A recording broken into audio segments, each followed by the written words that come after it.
দলের কথা যে আমি হয়তো চাইবো যে আমার দলের খবর বেশি বেশি করে ছাপাবো, কিন্তু নিউজ মিডিয়া যদি শুধু আমার দলেরটা ছাপে তাদের চলবে না।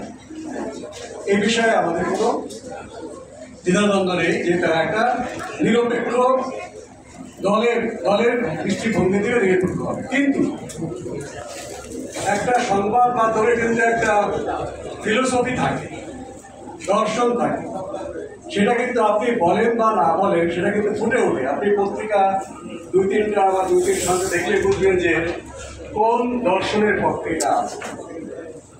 এই যে গণঅভ্যুত্থানটা হলো, ছাত্রদের একটা কথা আমাকে খুব দৃষ্টি আকর্ষণ করেছে যে তারা চায় যে বিভক্তি আছে, ইংরেজিতে বলে বাইনারি, হয় আমার পক্ষে না তুমি আমার শত্রুর পক্ষে।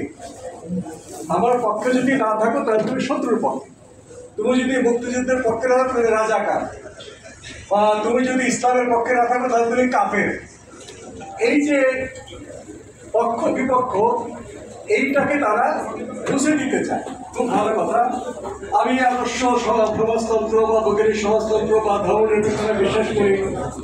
আপনি ধর্মভিত্তিক রাজনীতি বিশ্বাস করতে পারেন বা ইসলামিক রাজনীতি বিশ্বাস করতে পারেন, কিন্তু আমাদের মধ্যে কোনো মারামারি হবে না, সহ অবস্থান হবে।